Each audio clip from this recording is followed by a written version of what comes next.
Howdy from Texas. This is Joseph Horn, president of the International Environmental Complex, aka the Ecoplex. We are very excited to be a part of Global Entrepreneurship Week, Fort Worth 2021. We'd like to thank our sponsors as well as the dedicated, passionate members of our entrepreneurial community who made all of this possible.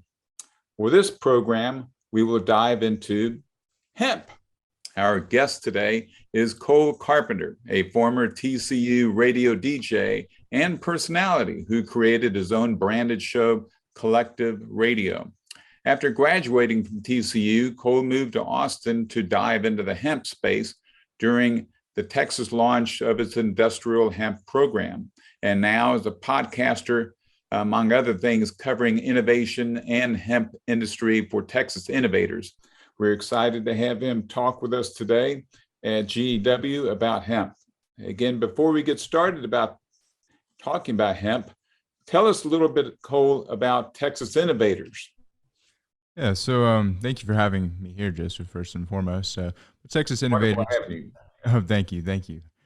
Texas Innovators is a digital publication highlighting innovation happening within the great state of Texas.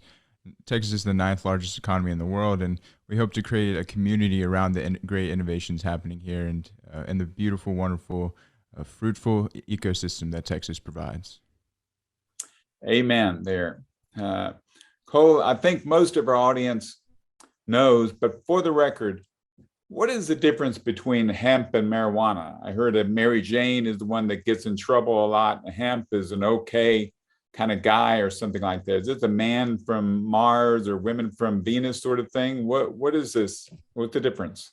Well, legally speaking, hemp is defined as having less than 0.3% THC, which is the psychoactive ingredient in hemp and cannabis. But as far as, medicinal hemp versus medicinal cannabis, there's really no physical differences. But overall, marijuana or cannabis, on average, has anywhere from 5 to 20% THC, even getting up into the 30% range.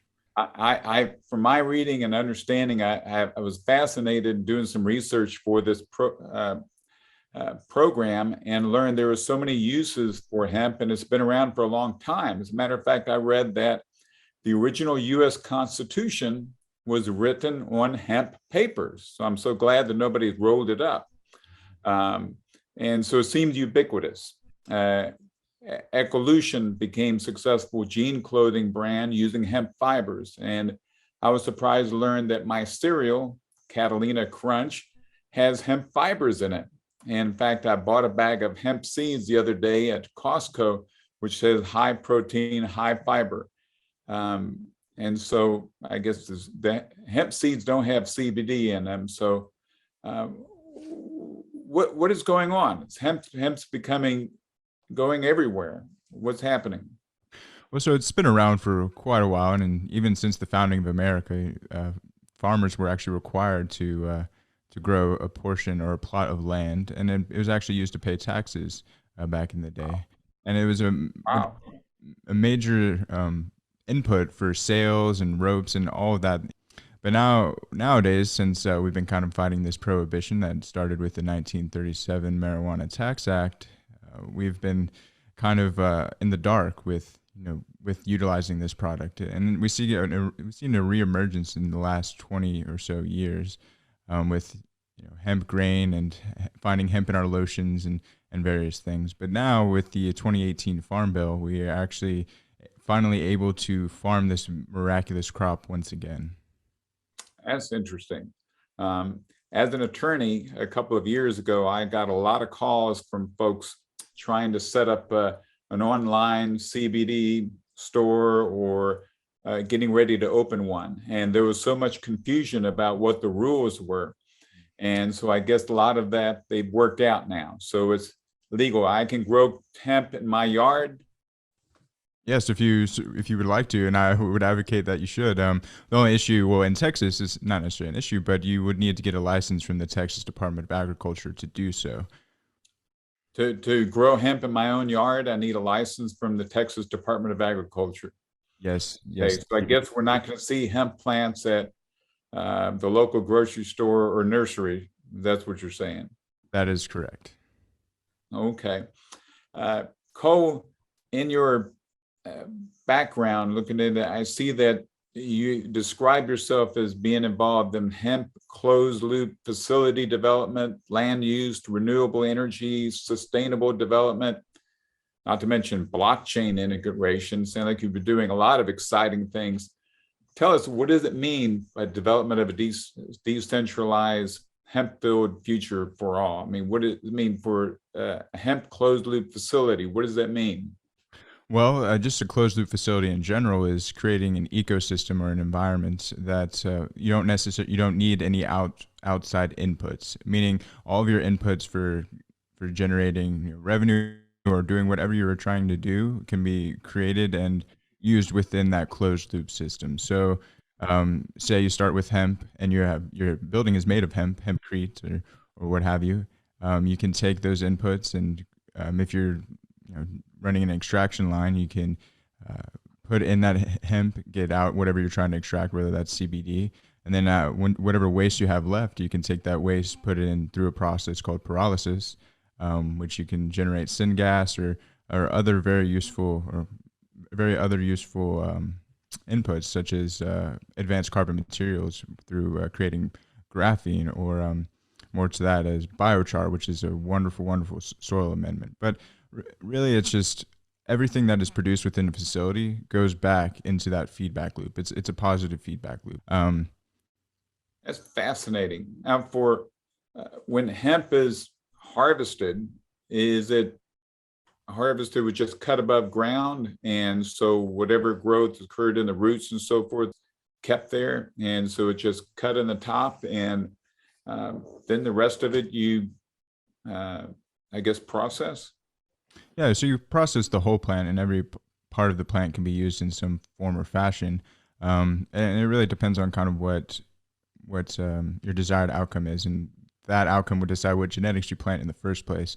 Now, if you plant specifically for CBD, you're going to extract that CBD, and then you can use whatever you have left from that extraction process, that biomass. That biomass can be used to, use for energy production or as an input for bioplastics, or there's just a wide range of uses for each part of the plant. But on the flip side, you could be using genetics that are focused on the fiber or grain, and there's dual crop usage, so where you're harvesting that plant and you can utilize the fiber and the woody core to produce things such as hempcrete. And it just really comes down to what your desired outcome is.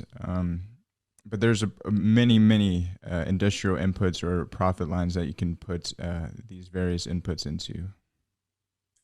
Well, you mentioned bioplastics, you mentioned food products. It could be used for energy production. Mm-hmm. Is this a plant that you would plant as you do soybean and other plants, or is it something that is more grown? It can grow wild and be harvested as such. And the reason I ask is I understand from the 1920s, the reason we had the Dust Bowl in 30s is because of over-tilling and because of our agricultural processes can turn healthy, nutrient-rich soil into dirt. And how is the harvesting of hemp different than the regular agricultural farming methods that we do today? Well, so hemp can be used as a in crop rotation, and it does actually provide give back to the soil and through various forms, and it also extracts a plethora of things, whether that's heavy metals or things left over from previous crops. So when we were talking about energy production, it's along the lines of planting corn. It's very similar to planting corn in that we planted, I believe, somewhere above 90 million acres of corn last year, and majority of that goes to ethanol production. But the only thing with corn is that it's very intensive with glyphosates and weed killer essentially. So which is very hard on the land, and so you can make biofuels out of hemp, which just a great alternative while you're also sequestering carbon from the atmosphere, um, and also you're phytoremediating from the soil. That is fascinating. What is the difference? I hear the terms industrial hemp and medicinal hemp. Mhm. But you said the THC is not in the hemp. So what is the difference? Are those two types of hemp? So yeah, it comes down. There's a wide range of genetics and varieties of hemp, and that comes down to whether you're growing for CBD or you're growing for fiber and grain. So the medicinal side would be those what you typically see um, is the CBD buds or flowers that are being produced, where as opposed to the more tall tree-like hemp varieties for fiber and grain. Um, and that comes down to the planting method. For the fiber and grain aspect, you typically plant those seeds very close to one another so that they are competing for sunlight, and then they grow tall and robust, and so you can maximize your output for that fiber. Um, Whereas the CBD, the medicinal side, is the physical characteristics of it are very similar to that of medicinal or recreational cannabis. You can't really tell the difference, not until you get to the lab to test the THC content. That is fascinating. So a lot of the hemp now is genetically modified. So it's a GMO product. That's correct. I mean, but that's just not. It's not necessarily through. It's just through crossbreeding, and that's what we kind of seen is when we get into the talking about cannabis in general, you hear often indica versus sativa, but in reality, these genetics have been crossbred so many times that we really just have a hybrid.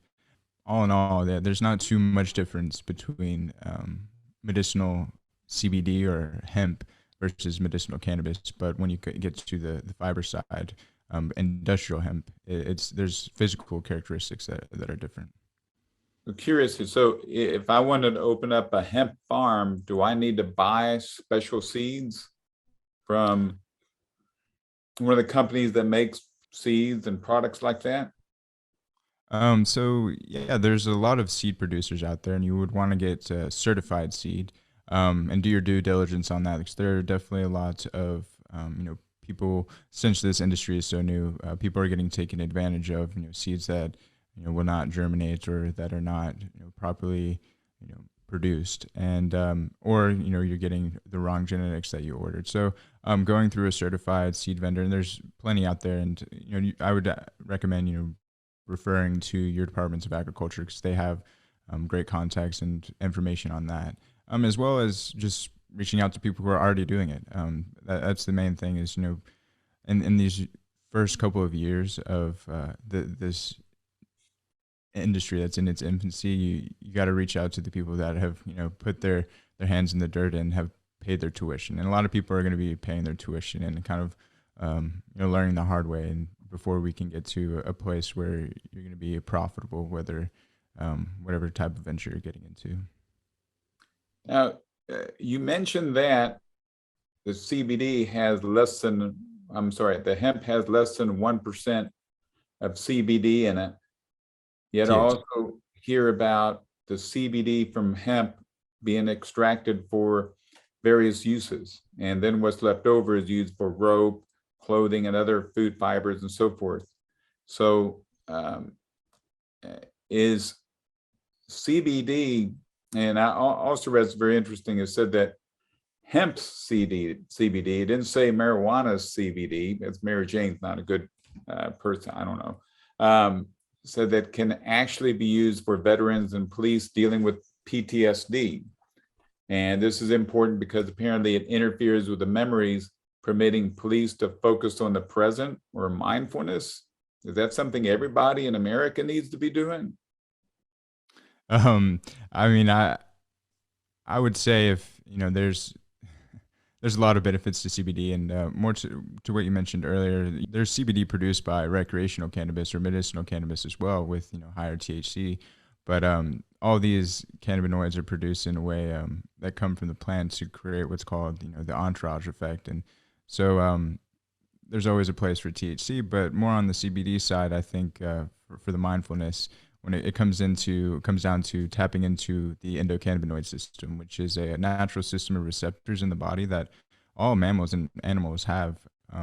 And tapping into that system of receptors, CB1s and CB2s have different impacts on different parts of the body.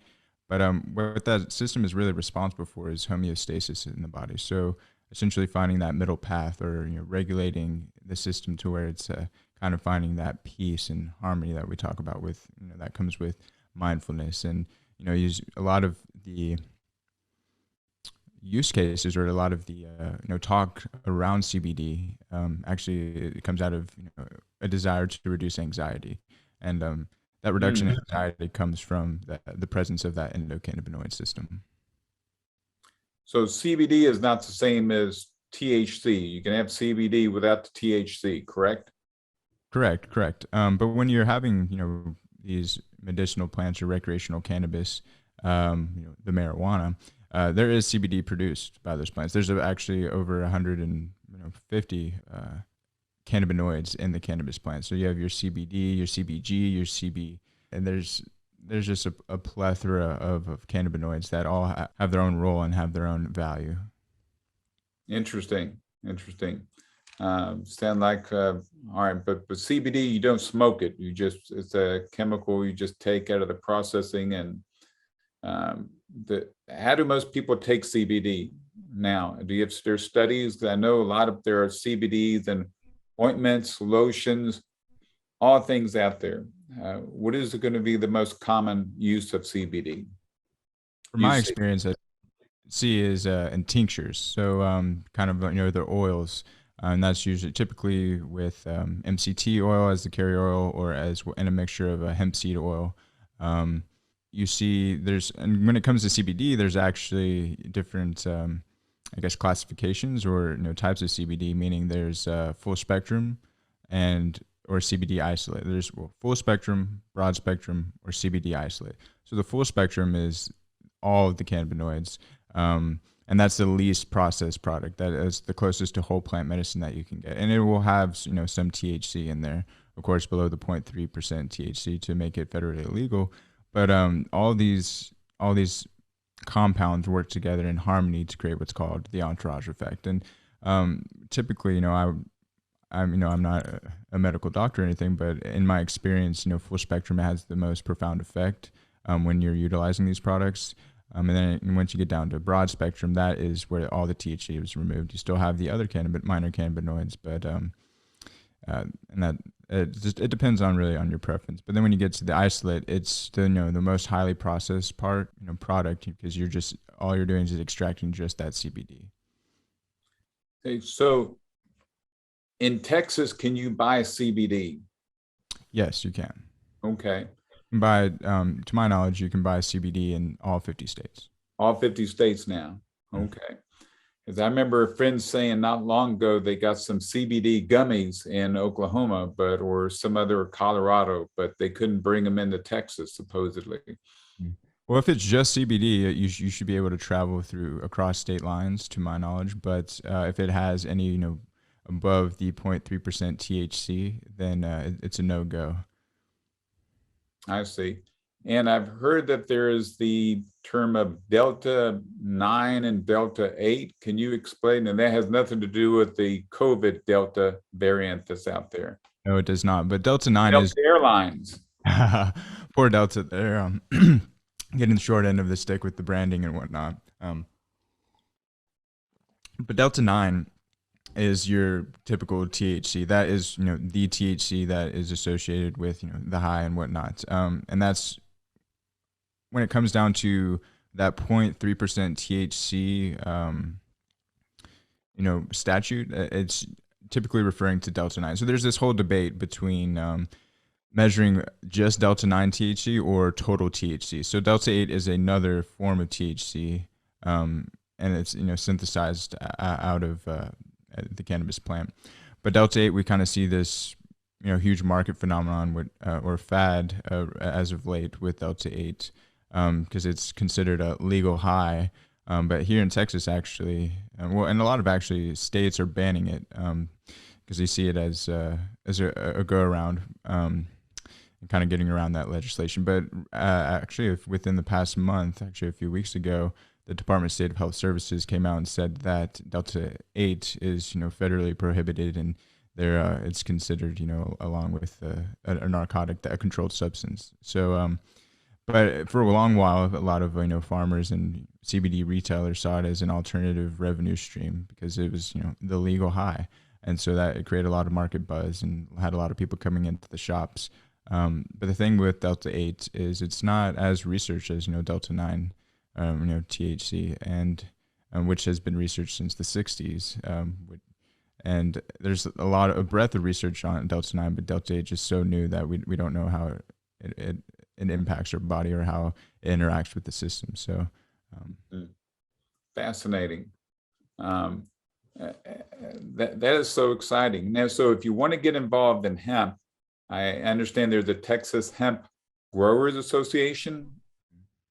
Yes, there's a plethora of associations like that are nonprofit advocacy groups, and they're great resources to get your foot in the door and to understand the market, to understand what inputs you need, and also explore what your desired outcome is. Because at the end of the day, before really getting in, you want to figure out what you want to get out of that type of venture.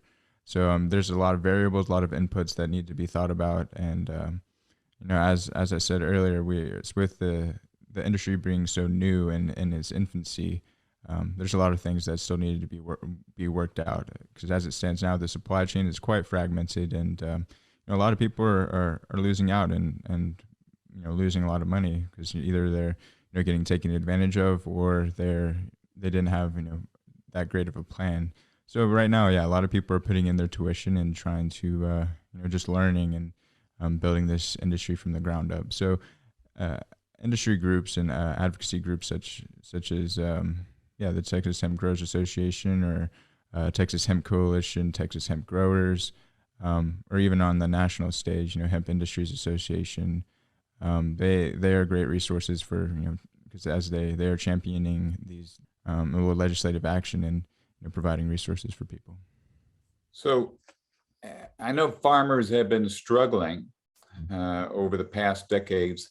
Is this something that's given farming new life and monetary income or value, or did the interest come in there very quickly, but it's overwhelmed right now with or too much hemp? Well, as it stands, I mean, there was the whole market for CBD became very, very saturated. So we saw significant drops in the prices for for CBD because there was such an oversupply, and you're not really know where to go with that product. So as it stands now, the supply greatly outweighs the demand in your basic economics. That's where the price is decided. But I see a huge future more on the fiber side, because there's so many use cases for that, and a way for companies to utilize that, and for everyday products to be produced from that. But overall, just in general, the market's so fragmented with as far as supply chains and things being built out from seed to sale. No, Cole, from the Ecoplex perspective, because we are an organization that promotes sustainability, one would think that we'd want to move more to natural fibers as opposed to the direction that our clothing industries seem to move towards, which is most all of our clothing products are made out of plastics or some derivative of that. And my understanding is that hemp grows faster than bamboo, and it's common knowledge bamboo grows very quickly, and if hemp can grow even faster and produce more, it seemed like that would be an ideal fiber to be used for clothing, textiles, and like I said, many other things, from soils to enrichments to foodstuffs. Correct. So I mean, the average growth cycle for hemp is 4 to 6 months, and that's pretty fast. If we're talking about comparing those synthetic fibers to this natural fiber, like hemp is one of the world's strongest naturally occurring fibers in the world relative to plants, and it's been used for millennia. One of the oldest articles of clothing found by archaeologists was actually a hemp cloth. So Yes. it's been around a long time, and but unfortunately it's been underutilized given the regulations that we currently face and have faced for generations. But and more to that point, with the environmental impact of our decisions of utilizing synthetic fibers in our clothing, we're seeing those fibers winding up in our oceans, and eventually those fibers, or the microplastics that are derived from them, will end up into our own bodies because they're entering the food chain. So that issue would be nipped in the bud, so to speak, with if we were to transition to more natural fibers and utilizing them. And all it really would take is for farmers to dedicate 2% of their acreage to hemp, and we could be living in a completely different world. So Wow. Wow. That's amazing. That much of an impact. Um, it's, uh, it sounds incredible. A lot of the potentials that hemp has. It's been around for a long time, and we've sort of forgotten about it through history. Um, as a, a futurist, or as a person in your position, being an expert in hemp, what do you see as the opportunities for entrepreneurs? This program is watched by people who are entrepreneurs, who are looking for new opportunities.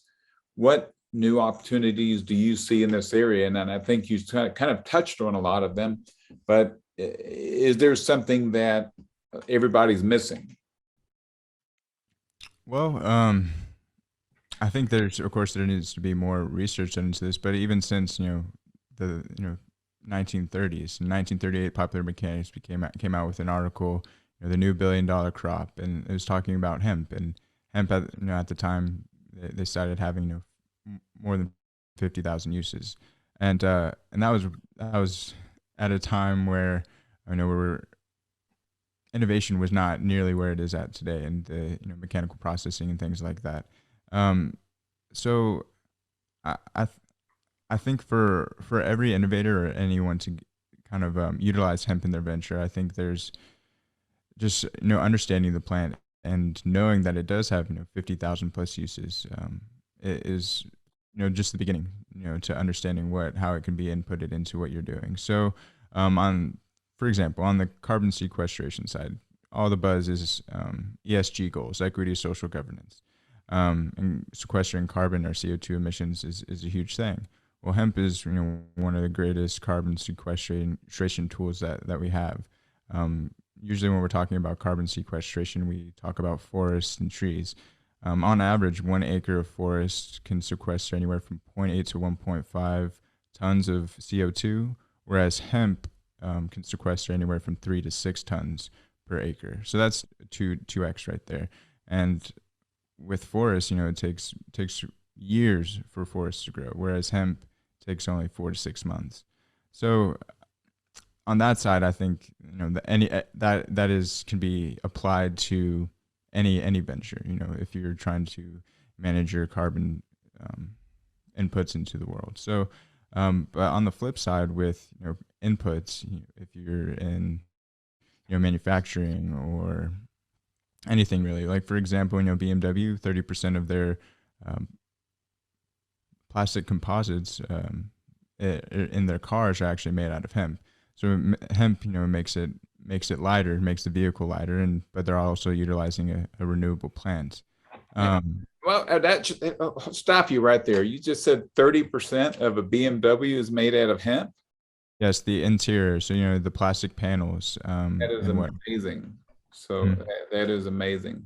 And I love what you said about hemp versus trees, because it is true, for example, with Texas grasses and other grasses, that a lot of people don't know the roots can grow 8 to 10, 12 feet deep. And they're actually better carbon sequesters than trees. Absolutely. And it also provides more biodiversity to the land. Yeah, it's a whole. Everything is connected in nature, and when you take one piece of the pie, or one piece off of the scale, the other side becomes imbalanced. So, Earlier you asked me about land use and sustainability and renewable energy, and when it comes down to land use, that's really just an opportunity cost. How you want to utilize that land. Do you want to cover it and pave with pavements and remove all of those grasses or native plants that are sequestering carbon, or do you want to plant hemp and utilize that to create an ecosystem? There's a lot of studies that are being done on the integration with hemp and wildlife management and the nutritional value of hemp for wildlife populations, and important to think about these things. How we are our approach to how we're utilizing our land, which is one of the scarcest assets in the world, and what we're doing to minimize our impact on the world. So all in all, going back to just hemp in general, I think there's a plethora of uses for it that can be very impactful for sustainable development and for having a positive impact with your venture and what you're doing. So it's just a very powerful tool, and we can grow it. We can grow a better future with hemp. It's interesting that a lot of the old cowboys' ropes were made out of hemp. Mm-hmm. And as a tradition in Texas, going back quite a ways, right?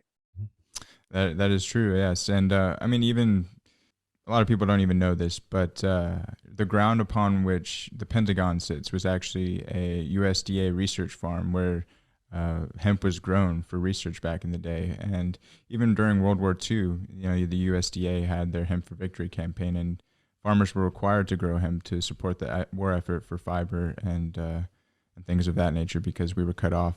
Our supply lines were cut off for hemp. I think once people kind of get into the history of hemp and how intertwined it is with American history and just really the history of the world, and also not to mention the harmony with our bodily systems, how powerful of a tool this is that we have kind of pushed into the dark for a variety of reasons. So we can have a whole talk about that. Spend a whole day just talking about why hemp was put and cannabis was put into the shadows and made it illicit product. But the integration of it bringing it back into our society and back into our lives and into our ventures, into our supply chains, I think will provides the avenue for us to transition to an environmentally sustainable future. For this desire for consumers to be more environmentally conscious and be more aware of where their products are coming from and what impact their consumption has on the world, and if we're thinking about future generations. So all in all, I just I feel like hemp is the answer, and that's what kind of my journey has led me to believe. So it does sound exciting, and I love that obviously you're passionate about this area. Going back to BMW, I'm curious, if 30% of the interior is made out of hemp, where are they sourcing this? Is this from Europe, or are they growing it there? Are they growing it in America? Do they have, I assume they've got to have a large supply chain to support this. I'm not aware of that. I just thought just small farmers here and there are growing hemp. But is this something that is being embraced by large factory farms? Well, to my, I have not very well read on the supply chain or the inputs that where BMW is getting that hemp, but overall, China is the largest exporter of hemp in the world, but Europe has been doing this for years and utilizing it, especially in France and even in England. They've been utilizing hemp for buildings, for the past 20, 30 years. So the United States is behind. It's lagging in the sense of utilizing this crop, and Europe has been using it for a long time, and even in Canada we've been importing a lot of our the hemp seeds that you buy at the store are imported from Canada. So yeah, the U.S. is kind of way behind on all of this, and it is like you said, a lot of kind of small farmers doing test plots and things like that. But what we're starting to see is a plethora of companies that are trying this big ag approach to kind of create the supply chain. And what we're seeing in majority of hemp companies in the United States, and just in general, anyone that's involved in hemp is becoming vertically integrated, controlling every part of the supply chain from seed to sale or to final product. So, and given the fragmented nature of the market, that's what is typically advised, is to put in the capital and the research and development into a vertically integrated supply chain. So it sounds like what I'm hearing from you is that because the market is fragmented now, it does create an opportunity. There is no large US corporation which is saying, gee, this is a great cash crop that has a great ROI, and invest in it and promote it and market it and manufacture it for a variety of uses.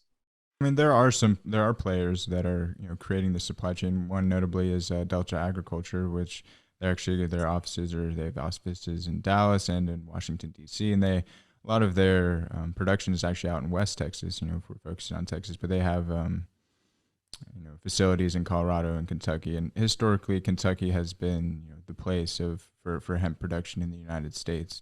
But I definitely see Texas as leading the U.S. in the future if we're able to create a community and rally the troops essentially to create and build out the supply chain. But I definitely see Texas having the potential to be a world leader in hemp production. So we're still early stages, and there are players who are picking up, taking the reins, and kind of creating these supply chains again through vertically integrated entities. But there is a lot of work, a lot of players in Texas that are working to at various levels, to kind of make this dream a reality. And if someone listening to this program wants to invest in hemp, get into the action, but doesn't want to grow a farm, what do they do? I assume there's not a hemp ETF, exchange traded fund, or a hemp mutual fund out there. How do they get involved in the action? Well, there are a lot of players, people that are growing hemp and are actually have international partnerships. There are people such as Tetra Hemp in South Texas, and there are a lot of farms and things that are out there. They're just still early stages, and I can't speak to where they are at as far as funding and development. But I mean, it never hurts to reach out to these players or these farmers and these entities to see how you can kind of get your foot in the door and become a part of that. There are on the national stage, there are some facilities that are being built, such as Hempitecture, which they are a hemp focused insulation materials facility, and they do a lot of hempcrete construction. Most notably, one project they did was actually out in Leander, which is north of Austin. But there are players. They're just early stages, and from an investment perspective, some investors may shy away from this type of investment because there's no guarantee and Traditional stuff. Exactly. There's with it being so new. There's people usually look to the books and their accounting and what that looks like, but there's many issues that kind of prevent from traditional, especially when it comes down to banking. In the United States, there's a lot of banks are hesitant to associate or affiliate or hold accounts for people in the hemp industry. So, and we've seen that in cannabis as well. Now, Cole, you mentioned twice in our conversation about construction. How is hemp used in construction? Well, so hemp actually can be used as the insulation in your home. There's a product that Hempitecture produced called hemp wool, and that would replace fiberglass insulation. But also you can utilize hempcrete for cast in place to build your walls. And what's beautiful about hempcrete is that it's very simple. It's just three ingredients. It's hemp hurd, which is the woody core from the stalk of the plant, and then you have lime, your lime binder, and then water. And you bring those three ingredients together to create hempcrete. And the beauty about hempcrete is that it has a fire spread rating of 0. So Wow.